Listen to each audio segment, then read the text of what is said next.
We're back. We're back, but with a very, very different guest. We'll call you the guest for the next 10 seconds, Kate. But Creighton's obviously having internet problems there in Blackburn with the wild weather, and we'll definitely come back to Creighton's story in a couple of weeks because it's definitely one worth listening to. And he's a very, very positive man living with MND and has many, many great things to talk about. But as I sort of said at the start of that video, our backup plan was for Kate, our CEO, to jump on and interview me, essentially. Everyone hears my voice and I get to talk to some great guests, but maybe a little opportunity to share my story. It's certainly not as important as these people with M&D and all these health professionals, but I might hand over to Kate now to take over the hosting role. So thank you, Kate. Oh, you're welcome, Daniel. And I'm very impressed with how quickly you can pedal. So well done. It's certainly a wild night. Let's start about telling us briefly about the role that you play at MND Victoria. So I've been at MND Victoria since January 2017. As was mentioned a couple of weeks ago with David Lampert, I've been very fortunate to get myself a new role here as the manager of supported development and communications. I have taken that role from Kathy Nightingale, who has been an incredible servant of the organisation for 10 years and is still playing a major part in the organisation, but he's acting as a good mentor and has taken on another role as coordinator of the national fundraising setup. But I guess you asked about me, didn't you? I've been in this position for 4 weeks or nearly 4 weeks now. I'm really, really thrilled to have a more senior role with a bit more responsibility. And but prior to that, I have been in the supported development and fundraising team since I first started part-time back in January 2017. I did have a short stint for a few months as a volunteer coordinator when there was a little gap. So I sort of juggled between fundraising and volunteer coordination, which is a very, very different role and definitely one requires a specific skill set that Deb Olive, who currently sits in that role, definitely has. I was, to be very honest, very glad to stick to the fundraising part of the role. I'm sure you did it beautifully, though. Yeah, not as good as Deb. That's what I do here. It's a role, and a terrific role it is. Can you tell us a bit about what you were doing before you came to MND Victoria? We actually had a bit of a discussion just before in the office. That my resume is a little bit odd. I've been fortunate to have some really, really good jobs, but in very different industries. I have a bit of a sports management background. I've worked for Cycling Victoria as their manager of clubs. I also work for Bowls Australia. As Creighton's mentioned before, I do have a strong background in lawn bowls, and I did work over in Western Australia as their regional bowls manager for a couple of years. I've also worked at AMF Bowling, the old 10-pin bowling, as a venue manager and regional manager. And before that was sort of in pubs and whatnot. But yeah, so MND Victoria is very different. And fundraising is obviously very different. But I do like to think that a lot of the experience and skills that I gained over the years in those different roles do help me a lot in what I do here. Absolutely. Such a mixed career so far. So how did you end up at MND Victoria? So a lot of people do know, some probably don't. My dad did have MND. He had it for 11 and a half years. Dad was diagnosed, I think I was 20 years old or 19 years old at the time. And like everyone, especially back then, I had absolutely no idea about MND. And being 19, 20 years old, probably a difficult age to really accept what was going on, especially when you don't know what the disease is until you start hearing a bit more and Googling it and whatnot. And yeah, so that was the first time I'd ever heard of motor neuron disease. And that's probably when I say to people, that's probably when I did most of my grieving. But as I've just said, he did have it for a long time. So it became a way of life for him, myself, and our whole family. So, I guess I've never had that experience personally of seeing someone go through the condition very quickly, because I do, that's obviously a very different way of life. But yeah, as I said, over the journey, I did have many different jobs, and Dad was in a good way for many years. So we went about our day-to-day life, and I moved away. I moved to Perth for work, and yeah, long story short, one day I was sick of what I was doing, and a job in fundraising came up at M&D Victoria. I saw it on Facebook, and the rest is history, really. I applied for it, and as I said, I didn't have any fundraising experience, but I guess I was very, very lucky that Kathy took a bit of a punt on me, and the passion that I clearly have for M&D and people living with M&D. And it's just ironic now that I've taken over from Kathy in that management role, and it's a bit of a nice story, I guess. So that's how I've ended up here. It's terrific, and Kathy obviously made a very good bet there in taking that punt.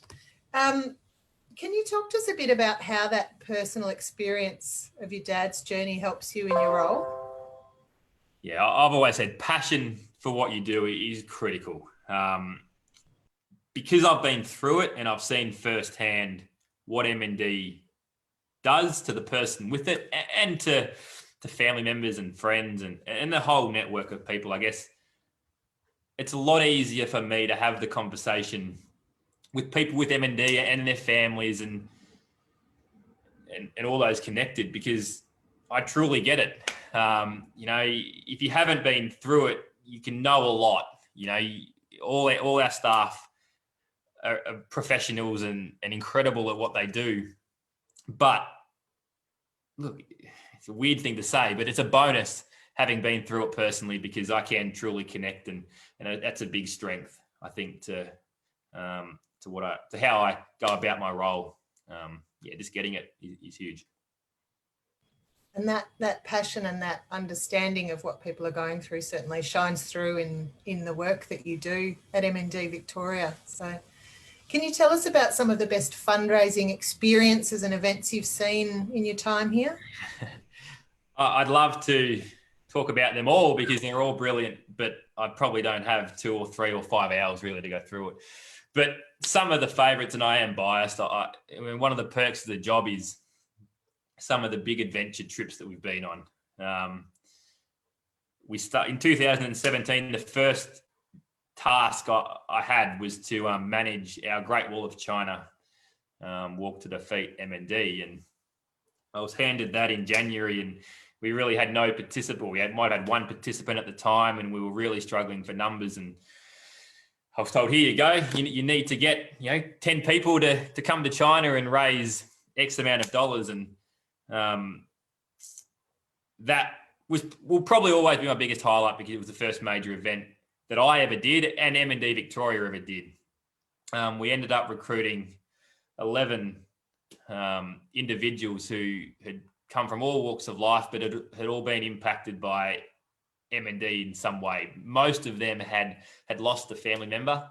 And over the course of the year, we got together at many different events and catch-ups, and really became good friends. And even to this day, 3 years on, I know a lot of people that did go on that trip are still best friends. We ended up raising $110,000 as a group, which was mind-blowing, for the first ever dabble, I guess, M&D Victoria went into for these big events. Yeah, to raise those funds were huge. Since then, we've trekked to Dakota. That's a bit of a passion of mine outside of the association. I've tracked that 3 times, and again, very passionate people that came on that trip. Lara Pinta last year, we had 18 brilliant people hike Outback Australia. And yeah, it's the same as China. We all become good friends.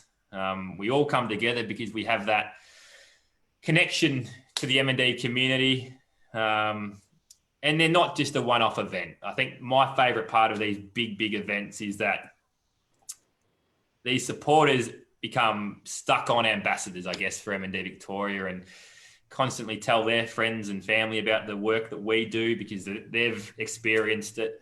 And it's obviously a bonus when you start raising $50, $80, $100, $120,000 per event. But on the flip side to those huge events that I have been on, we've seen some really nice ones from, say, young kids. One recent one is I can't remember his age, but he'd been raising funds for MS, and then one day he turned around to his mum and decided to donate his pocket money because his nana has MND, and he had $11. And I think he was a bit embarrassed telling his mum that $11 isn't enough. And they had a conversation, but anything, every dollar counts. And that's just incredibly heartwarming to have a child under 10 years of age donating all his pocket money to M&D Victoria. So, $110,000 is brilliant, but again, $11 is just as important from the young tackers who are wanting to contribute. So I guess they're the two extreme opposites, but it's a good example of how great my job is that I get to see those two extremes and everything in between. Yeah, and you're right. I mean, every little bit and every big bit counts towards the work that we do, and we're so lucky to have so many really engaged supporters wanting to raise funds to help us do our work. Exactly. What do you think makes a good fundraiser? Oh, geez. I don't think I put that on the run sheet, did I? Passion. I think if you're connected to the cause, that goes a hell of a long way. You can be a fundraiser by trade, but you're not necessarily connected to the cause. Yes, you'll do a really good job, and you know all the ins and outs of how to raise funds. But if you're passionate about what you're raising funds for, you're instantly going to do, I'd like to think, a good job. And communication, being able to communicate with so many different people in various parts of, in this case, the M&D community. So whether you're communicating with someone with M&D, someone like Creighton, we'll hear his story in a couple of weeks, but a very, very positive man. And he was like Dad, he learned to live with it and accepted it for what it was. But at the other end of that, you need to be able to talk to people who maybe not accepting the condition too well. So yeah, that communication to the people with M&D and their friends and family is important. But at the same time, you need to be able to communicate to donors and potential donors, big corporate sponsors, which are obviously the holy grail, or one of the holy grails of fundraising. And just you need to be able to talk to all sorts of different people, all your staff and colleagues, and communicate the messages that we're trying to get across, and communicate the story of M&D Victoria, which is something I'm always so thrilled to talk about, because it is such a powerful story of care and support and assistive equipment and the like, which we talk about all the time. But I think passion and communication. I think you're right. I think when that passion shines through, you really engage with people and they understand what it is that we're trying to do with the funds that we raise and why it's so important. I don't know if you noticed them, but my power flickered just for a second there. So we've only got a couple more minutes. Can you just talk a bit about why fundraising is so important for MND Victoria? look, I think what we do here at M&D Victoria, the services we provide is so visible. It's so tangible. Here we go again. The weather in Moorabark is burning. Look, the thing that I love talking about the most is our equipment service. And, I've said that all the time. The equipment that we provide to people with M&D is absolutely critical in helping them live better for longer. It keeps them safe. It keeps them engaged with their communities. And it keeps them independent and allows them to have, I guess, their dignity for longer through all the different pieces of equipment that we'll loan out at no cost. And I think just knowing that service is there because of the funds that come in through our generous fundraisers and our donors is incredible. And we also talk about our M&D advisor service regularly, and we've had a couple of advisors on Zooming with Dan, and the work they do is essentially priceless. Being able to work closely with people with M&D and link them in with the relevant health professionals they all require, and they just provide the most professional support and in a caring manner. I think that's why it's so easy to talk about what we do at M&D Victoria, and I guess that's why I'm so passionate about raising as much money as possible, because I know it's put to good use, and you see it every day. Even through, we're in COVID at the moment, and we've spoken about it over the last few weeks that our services continue. Wheelchairs and all our equipment is being sent out as per normal and arriving in a timely manner to the people that need it most. And our advisors have adapted very well to Zoom and are holding their regular meetings with technology. So, Yeah, no, it's been an interesting time adapting to COVID, but I can tell you are, but I'm also very proud that we've managed to maintain the high quality services and support to people living with MND that we support. Yeah. These are tough times for everyone, and it's great that we can continue. I think that's probably a good spot to wind up, Dan. Well done, and your power's stayed on. Mine is on for the moment. Hopefully Creighton's has come back on. Hopefully. And hopefully everyone in Melbourne and surrounds stays safe through this wild night. Yes, unbelievable. We had a beautiful day, and here we are. But we had a little backup plan there, because Creighton did let me know at about 6:15 that he had no power. So I think we were planning for our power to go out here in the office, yes, ironically. Yes. But no, looking forward to speaking to Creighton in a couple of weeks. I know he's very, very keen to share his story and has some great advice for people that are also living with MND. Thank you, Kate, for jumping on at the last second, and very excited for next week. So next week we're talking to Maddie Dezenko from Calvary. She's one of their OTs there and has a specialty in technology and things like eye gaze that help people communicate. So that should be a good session, and really looking forward to catching up with Maddie next week. And I'm sure the weather will be perfect and there'll be no power outages then. Fingers crossed. Well, thank you, Dan. It's been great for everyone, I'm sure, to hear your story and see you on the other side of the table. I look forward to getting back to my normal role next week. Thanks, Kate. Good night. See ya.